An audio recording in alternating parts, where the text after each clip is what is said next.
Hello everyone, I am doctor Rajni. Video बनाने में थोड़ा सा लेट इसलिए हो गया क्योंकि मैं अपनी क्लिनिक की शिफ्टिंग कर रही थी, क्योंकि हमारे यहाँ पे कंस्ट्रक्शन का काम चल रहा था, जिसकी वजह से पेशेंट मेरे क्लिनिक पे नहीं आ पा रहे थे। तो हम क्लिनिक को चेंज कर रहे थे, तो शिफ्टिंग में काफ़ी टाइम लग गया, उसको क्लिनिक को सेटल करने में टाइम लग गया, जिसमें मैं वीडियोस अपलोड नहीं कर पाई। तो हम लोग फिर से स्टार्ट करेंगे वीडियोस, मगर इस बार जब हम स्टार्ट करेंगे तो क्या है कि इसमें फिजियोथेरेपी के टॉपिक्स कवर अप करेंगे। जैसे कि चैनल का नाम भी यही था, SKR physiotherapy and reiki healing centre. Reiki के ऊपर या हीलिंग्स के ऊपर मैंने काफ़ी ज़्यादा वीडियोस बनाई, काफ़ी लोगों के डाउट क्लियर हो गए। Most probably first second level का मैंने उसमें काफ़ी कवर कर दिया है। तो मेरे पास समर वेकेशन में भी स्टूडेंट्स आ रहे थे पढ़ने के लिए। कुछ स्टूडेंट्स खालसा कॉलेज से आ रहे थे, कुछ गुरु नानक देव यूनिवर्सिटी से भी आए हैं, तो उनको मेरे टीचिंग स्किल अच्छे लगे। तो वो मुझे काफ़ी कह रहे थे कि मैम आप वीडियोस बनाएं ताकि हमें हमारे डाउट्स क्लियर होते रहें आगे भी। तो इसमें हम फिजियोथेरेपी के टॉपिक्स क्लियर करेंगे, ठीक है। जैसे मोडालिटीज़ को लेकर काफ़ी चीज़ें क्लियर होंगी आपको, और आपको पेशेंट को डायग्नोज कैसे करना है। जब आपके पास पेशेंट आते हैं तो उनसे हिस्ट्री कैसे लेनी है और उनका उनका ट्रीटमेंट प्लान कैसे करना है, उसके बारे में हम लोग डिस्कस करेंगे। हम एक्सरसाइजेस के बारे में डिस्कस करेंगे। तो चलिए स्टार्ट करते हैं। सबसे पहले जो टॉपिक मैं करवाने जा रही हूँ वो है टेंस। टेंस क्या है, ये फर्स्ट डिग्री में आप लोग, PPT के फर्स्ट डिग्री में आप लोग पढ़ेंगे। TENS, TENS, transcutaneous electrical nerve stimulation, नाम से ही इंडिकेट हो रहा है। टेंस एक पेन की मोडालिटी है, पेन को रिड्यूस करने की मोडालिटी है। बाकी तो सब कुछ बुक्स में लिखा हुआ है, थ्योरेटिकल पार्ट। बात को समझने की कोशिश करना, क्योंकि वीडियो में इतना टाइम नहीं होगा हमारे पास। तो सबसे पहले जो एक क्वेश्चन है, why patient come to you, आपके पास पेशेंट क्यों आ रहा है? क्योंकि वो पेन में है, ठीक है। तो जब वो पेन में है तो वो क्या चाह रहा है आपसे कि मेरी पेन कम हो जाए। उसकी पेन कम कैसे हो? अगर मैं ये कहूँ कि पेन क्या है, एक अनईजी स्टेट ऑफ पेशेंट जिसमें वो कंफर्टेबल नहीं है और वो चाह रहा है कि मेरी पेन ख़त्म हो जाए या कम हो जाए, इसलिए पेशेंट आपके पास आ रहा है। ये जो पेशेंट की अनईजी स्टेट है, जिसको हम पेन कह रहे हैं, इसकी एक चेन होती है, इसका एक गेट होता है। उस चेन को समझते हैं।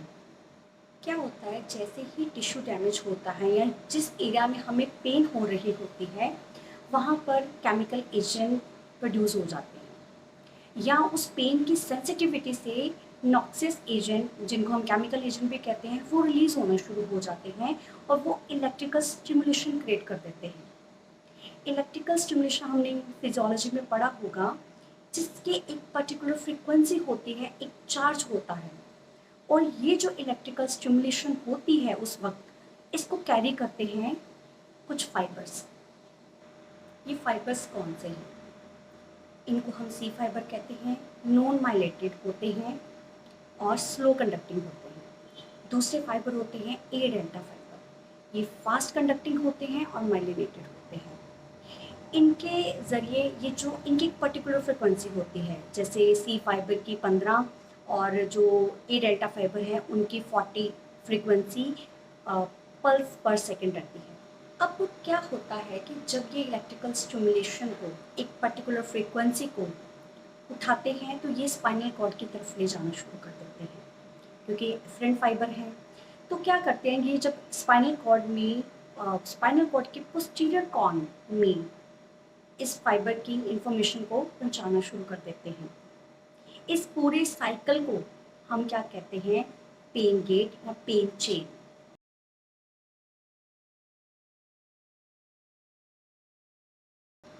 अब केमिकल एजेंट के इलेक्ट्रिकल स्टिमुलेशन प्रोड्यूस करने के बाद जो फ्रीक्वेंसी थी, जैसे C फाइबर की 15 और A डेल्टा की 40, उस मैक्सिमम फ्रीक्वेंसी तक ये इंफॉर्मेशन को स्पाइनल कॉर्ड तक ले जाते हैं। ये उस पर्टिकुलर फ्रीक्वेंसी को यूज़ करते हैं। जैसे मैंने बात की 15 और 40 की। अगर हम इससे ज़्यादा फ्रीक्वेंसी, इससे भी हाई फ्रीक्वेंसी के एजेंट अप्लाई कर दें तो क्या होता है, पेन कम हो जाता है या रिड्यूस हो जाता है।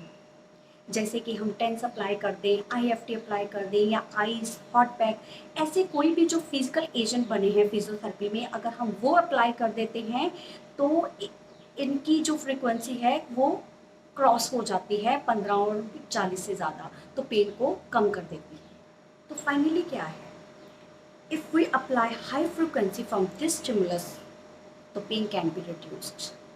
So we can use some physical agents like TENS, heart pack, IFT to reduce the pain of the patient. आप इस पेन चेन को, पेन गेट को अच्छे से समझने की कोशिश कीजिएगा। इसके बाद हम जो नेक्स्ट टॉपिक कवर करने वाले हैं वो करने वाले हैं पेन गेट थ्योरी, जो बहुत इम्पॉर्टेंट है, क्योंकि अगर आपको ये आती है तो आप टेंस को अच्छे से अप्लाई कर सकते हैं। उस वीडियो में हम पेन गेट थ्योरी को डिस्कस करेंगे, साथ में the different placement of TENS. Static pain में हमें टेंस कैसे लगाना है, लो बैक पेन में हमें टेंस कैसे लगाना है, कौन से एनाटॉमिकली एरिया हमने कवर करने हैं, उसके बारे में डिस्कस करेंगे। आपको मेरी वीडियो पसंद आए तो प्लीज़ लाइक करिएगा, सब्सक्राइब करिए। Thank you so much.